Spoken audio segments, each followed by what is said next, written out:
Okay. It's starting to look a little bit like a library in here, so I know. Let's finish strong, everyone. Oh, is it not working?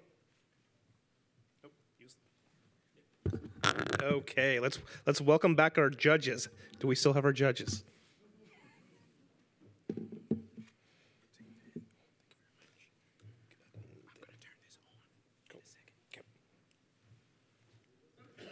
Okay. Here I'm without mic. Okay. Hope everyone learned a lot today. It's been a long day. Thanks for everyone who's stuck around. Let's finish strong, guys. Okay, let's just get a little energy. Let's at least stand up, shake it out. Won't make you do any high fives. Come on, we can do it. We're so close to happy hour, guys. Let's.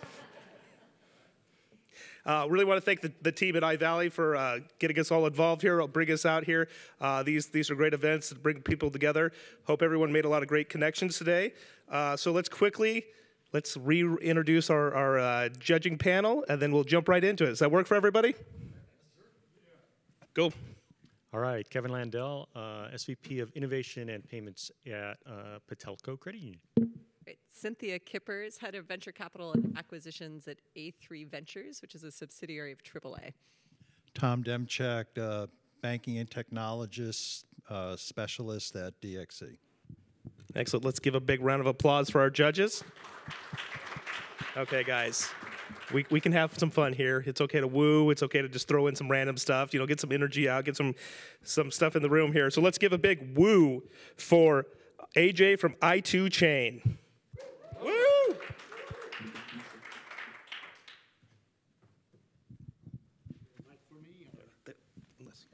Unless you're walking. Hi, good evening. Hi. My name is Ajay Jotwani, and I'm the co-founder and CEO of i2chain. i2chain has a singular mission to be able to protect the two most valuable assets of an enterprise, information and identity. How do I move it to the next one? Should be the green one right here. All right. Imagine yours and your family's personal identifiable information being transacted by a mortgage banker with over a dozen entities to be able to underwrite a loan. Now, Bank of America has 33,000 mortgage bankers, and the only way Bank of America secures your personal identifiable information with these 33,000 mortgage bankers and Bank of America's partners are by way of confidentiality agreements. GDPR and now CCPA have very clearly mandated that enterprises must be responsible for personal data or pay 4% of the top line, 4% of the revenue as penalty. Marriott paid $125 million penalty. Equifax settled for $700 million. The problem is 99% of the enterprises are unable to securely share and transact identity information. Okay. i2chain is a succinct, easy-to-use, intuitive application that allows enterprises to securely share and transact identity information and do it with integrity and do it with confidence. And we leverage 3 technology towers to be able to deliver our promise. First, advanced cryptography that allows enterprises and users to have a single-click capability to secure the information. 2, adaptive rights information that enables enterprises to share their information across with their partners, with their employees, and ensure that even if a user keeps the information on a USB drive or a domain of their choice, we are able to sustain these rights. Beautiful. And the third is distributed ledger technology-based immutable traceability, which means that even if that Bank of America mortgage banker is fired or goes rogue, your information still remains secure. How beautiful is that? The proof of the pudding is we have signed a $4.5 million agreement with a Forbes 100 digital company that is currently carrying out pilots with us and giving us access to some of their biggest financial and healthcare customers. In addition, we are doing some pilots with banks here on the West Coast. And recently, we were awarded the Citizen Banks Challenge. We were awarded the grand prize for the Citizens Banks Challenge as early as a couple of weeks back. Having said that, we are not alone, but we differentiate ourselves on 4 vectors. Vector number 1, we are domain-centric. We are purposed for financial industry. We are purposed for healthcare industry.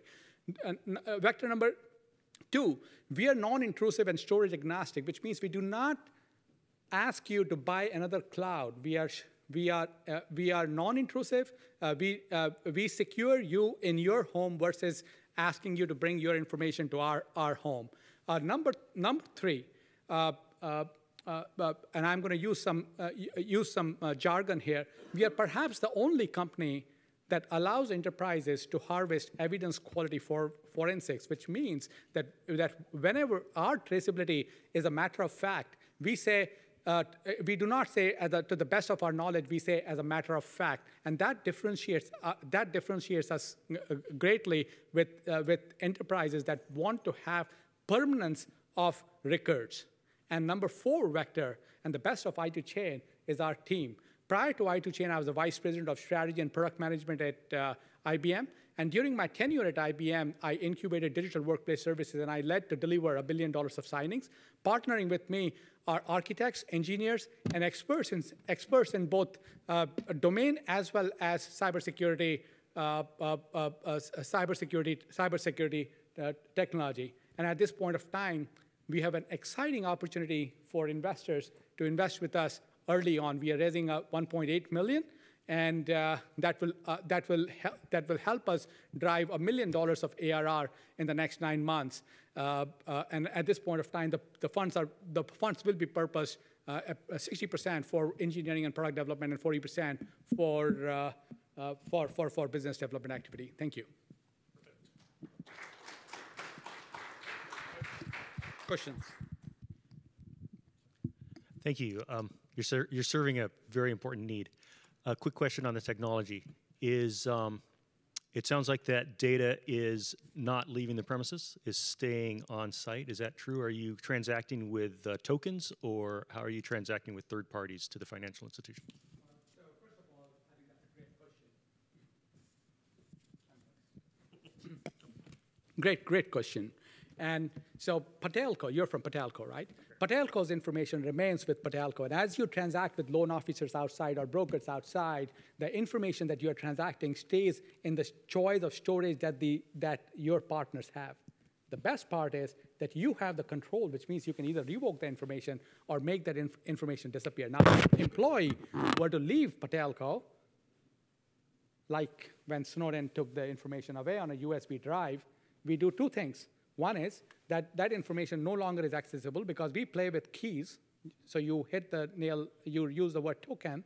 We play with keys, and we orchestrate the keys in a way that the keys disappear when the information is no longer allowed to be accessed. And the second thing that we do is we geofence a document, which means that most of the hacks that happen, Equifax or it's Capital One, whatever you take it, it happens outside the boundaries of United States, because within the boundaries of United States, FBI is up your whatever.